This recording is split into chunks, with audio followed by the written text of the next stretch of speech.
Hey, what's up everyone? Ashley here. Welcome to Ashley Talks Movies and welcome to my review of She Said. Directed by Maria Schrader, the film follows New York Times reporters Jodi Kantor and Twohey as they investigate allegations made against movie producer Harvey Weinstein. Now, before I get into the review, a few things. If you like the channel, please subscribe by hitting that subscribe button. I would really appreciate it.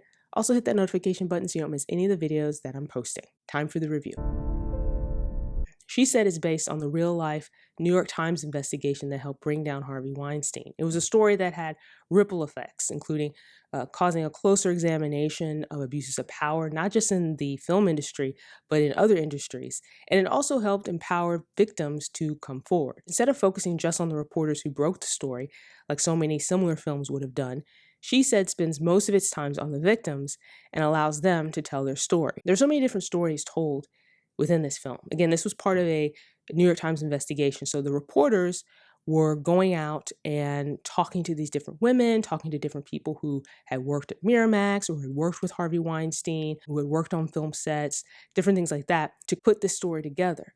And so what is really interesting about this film is how it tells those different stories. What this film does so well is that it allows them to tell that story. There's so many scenes where these women are recounting what happened to them, and the film literally stays on them. There are a couple flashbacks here and there, but mostly it's just allowing the women to tell their story. And so the scenes will, the shots will linger on their faces. It will allow you to see their expressions when they are telling their story, so you can see the pain in their face when they are basically reliving these moments. And it's very powerful, the effect that has on the story. You also get glimpses into the lives of the reporters played by Kazan and Carey Mulligan, but the film doesn't really spend a lot of time on that.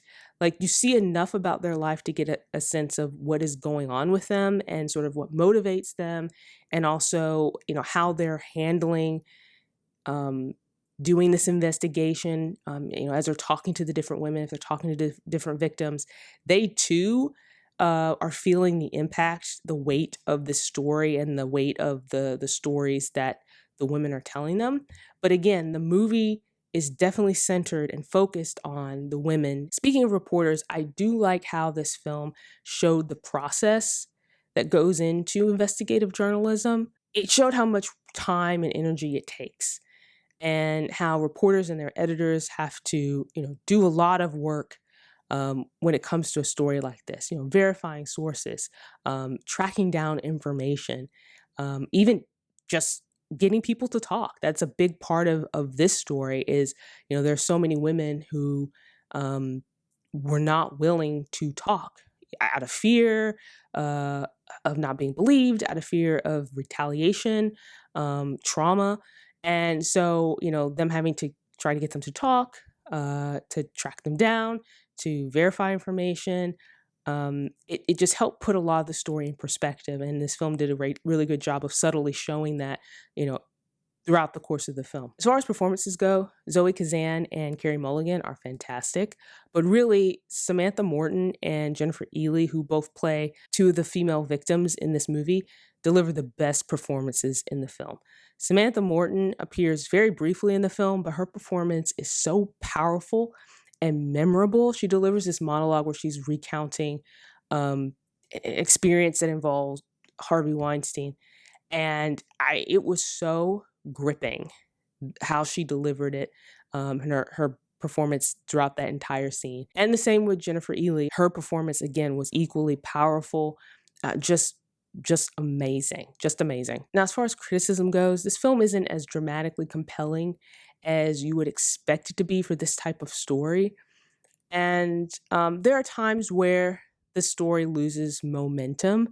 I think sometimes that was intentional because I think the director wanted to give some of those story beats time to breathe, because you are dealing with a very sensitive subject matter.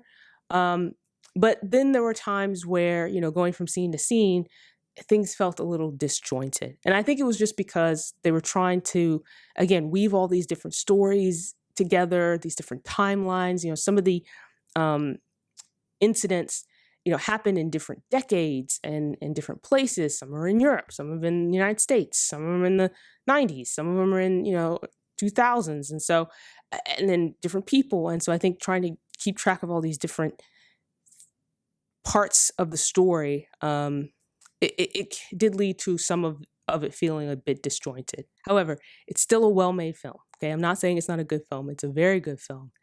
And it does a really great job. More than anything else, it does a really great job of handling the subject matter, a story like this, with sensitivity and care. So that's my review of She Said. If you've had a chance to watch the film and you want to share your thoughts, you can do so in the comment section below. While you're here, like this video, hit the thumbs up button, and don't forget to subscribe to see more videos like this.